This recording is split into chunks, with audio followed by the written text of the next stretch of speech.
ఈశ్వరి మహాదేవి మహాలక్ష్మి మృడప్రియ అని చెప్తోంది. అంటే నీ బాధలు పోవాలి అంటే మంత్రారాధన చెయ్యి. మంత్రం ఎక్కడి నుంచి తెలుసుకోవాలి? సమీపంగా ఉండే గురువు దగ్గరికి వెళ్ళు, గురువు దగ్గర కూర్చో, గురు మంత్రాన్ని తీసుకో. మీ కష్టం ఏదో వారికి తెలిసిపోతుంది. వాళ్ళ అనుష్ఠాన బలం అటువంటిది. ఎవరికి కష్టంలో ఉన్నారు, ఎవరు ఆనందంగా ఉన్నారు, ఎవరు రోదనతో ఉన్నారు, ఎవరికి సంసారం లోటు, ఎవరికి సంతానం లోటు, ఎవరికి ఆర్థిక లోటు, ఎవరికి శారీరక లోటు, మానసిక లోటు, ఎన్ని లోట్లు ఉన్నా సరే గురువుకు మాత్రం తెలిసిపోతుంది. వెంటనే గురువుగారు ఏం చేస్తారు? ఈ మంత్రం సాధన చేసుకోమ్మా, ఈ మంత్ర సాధన చేయడం వల్ల నీకు అద్భుతం జరుగుతూ ఉంటుంది. కానీ మంత్రం మొదలుపెట్టిన వెంటనే నాకే అద్భుతం జరగలేదని మాత్రం మనసుని క్షోభ పెట్టుకో.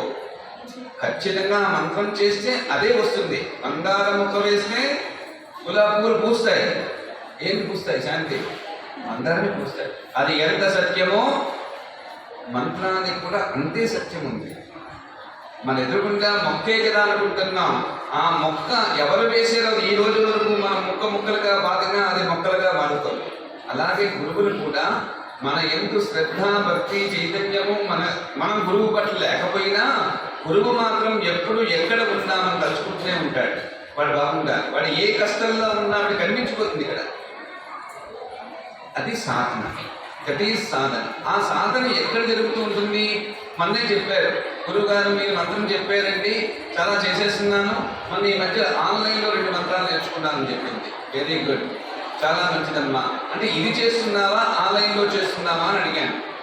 అది చాలా బాగుందండి, ఈజీగా చేసేస్తాను. చాలా బాగుంది. ఎంతవరకు వచ్చింది బాధలు విముక్తి అని అడిగాను. ఏమంటే కొంచెం ఎక్కువేంటిగా కనిపిస్తున్నాయండి.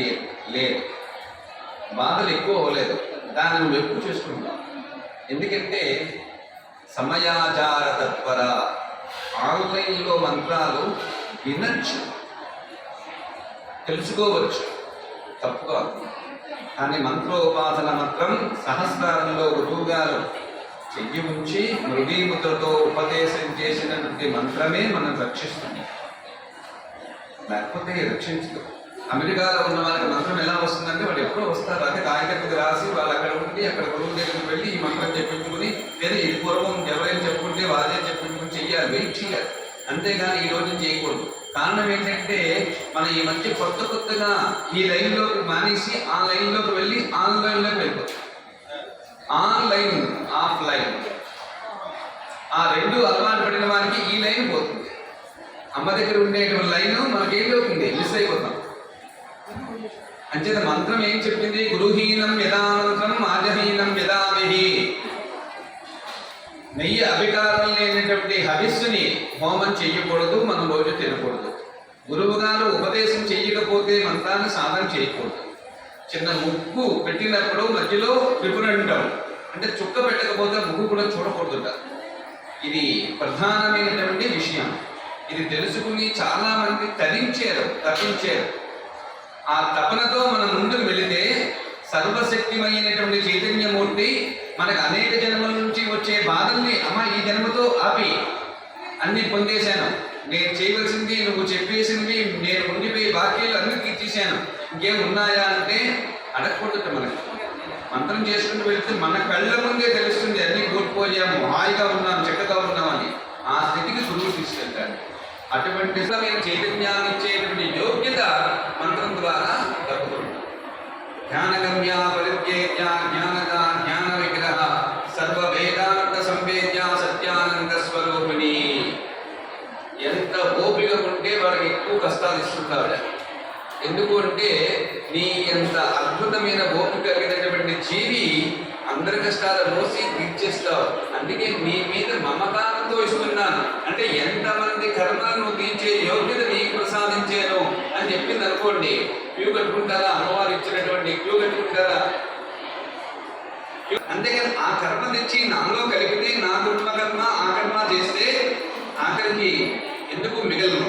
కాబట్టి నేను ఆ జీవికి ఏ విధంగా కనబడాలి, ఏ విధంగా నేను పరిష్కారం చేయాలి, ఏ విధంగా ఆ జీవికి అద్భుతమైన శక్తిని ప్రసాదించాలనేటువంటిది నేను కూడా ఉండాలి. దానికి నువ్వు నాకు ఒక మార్గాన్ని నిర్దేశించమ్మా. ఈ సౌఖ్యానికి ఎక్కడ లోటు లేకుండా అందుకే అమ్మవారు నవ్వినట్టుగా ఉంటారు. బాగా నవ్వితే ఏదో ఒకటి అడుగుతాం. చిన్న నవ్వేసింది అనుకున్నా అమ్మవారు ఏదో మూడ్లో ఉన్నారు, ఇప్పుడు అడగడం ఇంటి. కానీ అప్పుడు అన్ని ఇవ్వాలంటే టీంలో ఒకటి తప్పు వచ్చాడని చెప్పి నన్ను నిన్న పంపిస్తే బాల్ పట్టుకోగలమా, బ్యాటింగ్ చేయగలమా, ఫీల్డింగ్ చేయగలమా? చెప్పండి. వాళ్ళ ఆటకు కావాల్సిన శక్తిని మనం ప్రసాదించాలి. మనం అందరూ గెలవాలి.